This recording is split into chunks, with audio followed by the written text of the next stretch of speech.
President Biden has dramatically changed the U.S. approach to Vladimir Putin from Donald Trump's. Of course, the former president was criticized widely for defending Putin and accepting his denial of election interference in 2016. In contrast, President Biden has had two tough calls with Putin, but he's still proposing a summit this summer to work on areas where they can agree. But what will he do if Putin escalates his pressure on Ukraine and actually crosses the border? On the eve of his first 100 days in office, I asked National Security Advisor Jake Sullivan that and a lot more. Joe Biden's a man of his word. He said he would respond to Russia's harmful actions, and he did.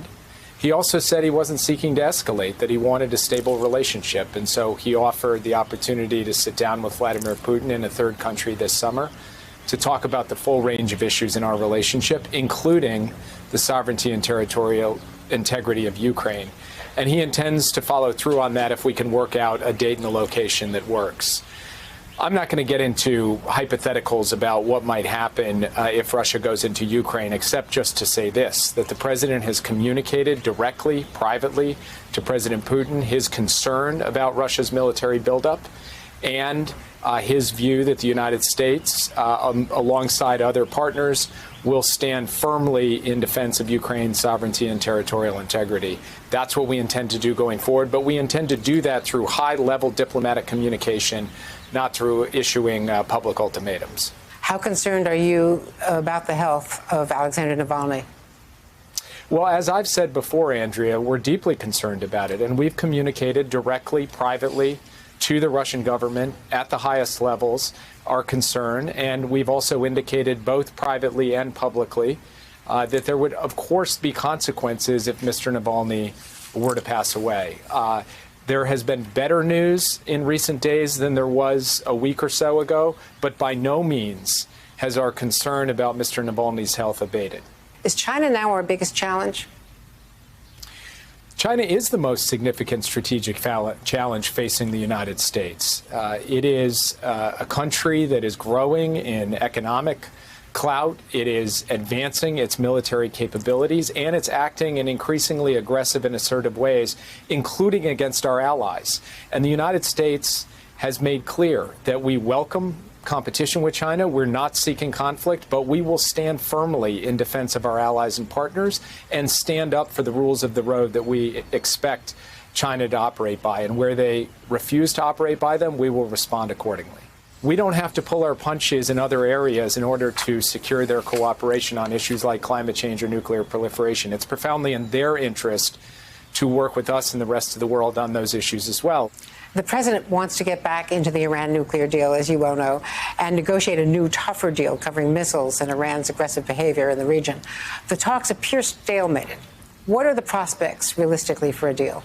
We believe that ultimately we can work towards a compliance for compliance basis to get back to the Iran nuclear deal and use that as the basis to pursue a longer and stronger deal with Iran. Is Israel being unhelpful in this regard with the suspected cyber attacks against Iran's nuclear facilities?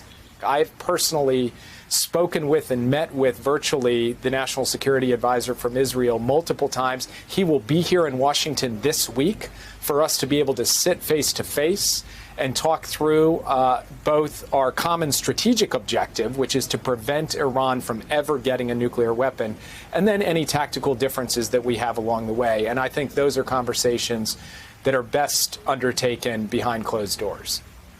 Would you prefer if no one were to attack Iran's nuclear facilities while you're trying to get negotiations started? We certainly believe that there are certain kinds of activities that are unhelpful to diplomacy. At the same time, we believe profoundly and passionately in making sure that we in Israel have a policy of no surprises, that we are communicating with one another on a going forward basis. Now, on Afghanistan, the president is certainly carrying out his promise to end the forever wars, but the CIA director said it's going to be harder now to hunt down terrorists. The head of CENTCOM said that the Taliban's pace of attacks is higher than ever. If the Taliban takes over, will the U.S. do anything to preserve and protect the rights of women and girls? The United States is ending its military commitment to Afghanistan, but we are not ending our commitment to civilian and humanitarian assistance to protect the rights of women, security assistance to assist the 300,000 members of the Afghan National Security and Defense Forces, and other forms of assistance to help the government of Afghanistan continue to try and serve the people of that country and take responsibility for their future. Finally, the President and Secretary Blinken have made a major commitment to diversity in the State Department and elsewhere in foreign policy and in the cabinet. But in the State Department, there's, several hundred years actually going back to the origins of white male leadership at most levels. Not at the secretary's level, thankfully, in the last decades, but at most levels, the criticism is that it is white, male, and Yale, something with which you have some familiarity. So how do you get more diversity at those top levels? Andrea, you're so right. This is a profound problem at the State Department and across the entire national security establishment. And it is true with respect to racial and ethnic diversity. It is true with respect to gender balance. We have more work to do up and down the ranks to elevate those voices and perspectives so that our entire national security enterprise looks like America and represents all of America. So what to do about it? First, we have to make it a priority. We simply cannot settle for an ambassadorial rank that does not include greater representation across the board. And that means finding talent from both inside and outside of government to fill out those ranks. Hey, thanks for watching our YouTube channel. You should know that you can follow today's top stories and breaking news and catch up on your favorite MSNBC shows all in one place.